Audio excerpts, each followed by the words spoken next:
தாரிசம் என்பர் பர்ஃபி இந்த மாதிரியான படங்கள்ல ஆட்டிசம் கேரக்டர்ஸ்டோட ஸ்ட்ரகிள் என்ன அப்படின்றத காமிச்சு ஒரு ஃபீல் குட் மூவியா எடுத்திருப்பாங்க. பட் ஆட்டிசம் உள்ள ஒரு கேரக்டரை ஒரு ஆக்ஷன் ஹீரோவா எலிவேட் பண்ணி காமிக்க முடியும் அப்படின்னு ப்ரூவ் பண்ண ஒரு படம் தான் தி அக்கவுண்டன்ட். இந்த படம் எப்படி இருக்கு அப்படின்றத இந்த வீடியோல பார்க்க போறோம். இந்த படத்தை டி தமிழ்ல தமிழ் டப்பிங்ல பிரீமியர் பண்ணிருக்காங்க. இப்போ இந்த படத்துடைய கதை என்னன்னு பாத்துடலாம். கிறிஸ்டியன் வுல்ஃப் அப்படிங்கிறவருக்கு ஏஎஸ்டி அதாவது ஆட்டிசம் ஸ்பெக்ட்ரம் டிசார்டர் அப்படிங்கிற ஒரு மெடிக்கல் கண்டிஷன் இருக்கு. அவருடைய சிறு வயதிலேயே அவங்களோட அம்மா பாத்தீங்கன்னா இது குணப்படுத்தணும் அப்படிங்கிற மாதிரி ட்ரை பண்ண சொல்லும் போது அவருடைய அப்பா ஒரு மிலிட்டரி ஆபீசரா இருந்திருப்பாரு. ஹீரோ இந்த மெடிக்கல் கண்டிஷனோட எப்படி இந்த உலகத்தை வந்து எதிர்கொள்றது அப்படிங்கிற மாதிரியான டாக்டிக்ஸ் எல்லாத்தையுமே வந்து சின்ன வயசுலயே வந்து ஒரு ட்ரைனிங் மாதிரி கொடுக்க ஆரம்பிக்கிறாரு. அவர் ஒரு நல்ல அப்பா. பட் இது புரிஞ்சுக்காம அவங்களோட அம்மா அவங்கள பிரிஞ்சு போறாங்க. கட் பண்ணா பிரசன்ட் டேல பிக் ஷாட்ஸ் உடைய அக்கவுண்ட்ல மிஸ் ஆகிற பணம் எல்லாம் எங்க இருக்கு அப்படின்றத அக்யூரேட்டா கண்டுபிடிச்சு சொல்றதுல வல்லவரா ஹீரோ இருக்காரு. ஒரு பவர்ஃபுல் பீப்புளுக்கு வந்து வேலை செய்யறோம் அப்படிங்கிறப்பவே பாத்தீங்கன்னா அவருடைய உயிருக்கு உத்தரவாதம் இல்ல அப்படின்ற ஒரு சூழல் இருக்கும். சோ இந்த ஆபத்துகளை சமாளிக்கிறதுக்கான அந்த காம்பேட் ஸ்கில்ஸ்மே அவர்கிட்ட இருக்கும். அவர் எப்பவுமே பாத்தீங்கன்னா ஒரு வேற ஒரு ஐடென்டிட்டியில தான் இருக்காரு. அவருடைய ஐடென்டிட்டி காம்ப்ரமைஸ் ஆயிடுச்சுன்னா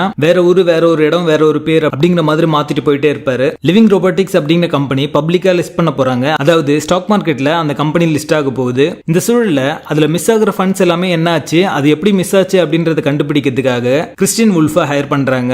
அந்த கம்பெனில ஹீரோயின் பாத்தீங்கன்னா அக்கௌண்டன்டா இருக்காங்க. சோ இவங்க ரெண்டு பேரும் அந்த இடத்துல தான் மீட் பண்றாங்க. ஒரு நார்மல் பர்சன் மாதிரி ஜோவில பழக தெரியாத ஒரு நபரா ஹீரோ இருக்காரு. இருந்தாலுமே இவங்களுக்குள்ள எப்படி ஒரு பாண்ட் கிரியேட் ஆச்சு அப்படின்றதும் ஹீரோ அந்த கம்பெனியோட அக்கவுண்ட்ஸ்ல மிஸ் ஆகிற ஃபண்ட்ஸ் என்ன ஆச்சு அப்படின்றத எப்படி கண்டுபிடிச்சாரு, அதனால இவருக்கு ஏற்பட்ட ஆபத்துகள் என்ன, அதை எப்படி இவர் ஃபேஸ் பண்ணார் அப்படின்றத இந்த படத்துடைய கதையே. இந்த படத்துக்கு ஸ்கிரீன் ரேட்டிங் பாத்தீங்கன்னா எனக்கு ரொம்ப பிடிச்சிருந்தது. ஹீரோட இமேஜ் பாத்தீங்கன்னா ஒவ்வொரு சீக்வன்ஸ்லயும் எலிவேட் பண்ணிட்டே போவாங்க. ரொம்ப மாசான சீக்வன்ஸா இருக்கும். அந்த சீக்வன்ஸும் பாத்தீங்கன்னா ரொம்ப சட்டிலா ஒரு கிளாஸியா வந்து எலிவேட் பண்ணி கொண்டு போயிருப்பாங்க. அது இந்த படத்துக்கான பிளஸ் அப்படின்னே சொல்லலாம். படத்துடைய ஆரம்பத்திலே பாத்தீங்கன்னா ஒரு ஃபார்மரும் அவரோட ஒய்ஃபும் வந்திருப்பாங்க. அவங்களுக்கு டாக்ஸ் அதிகமா இருக்கும். இந்த டாக்ஸ் வந்து நம்ம கிரெடிட்ல தான் இந்த வாட்டி கட்டி ஆகணும் அப்படின்ற மாதிரி அவங்க பேசும்போது அவங்க ஒரு ஹேண்ட்மேட் செயின் மாதிரி பண்ணிட்டு இருப்பாங்க.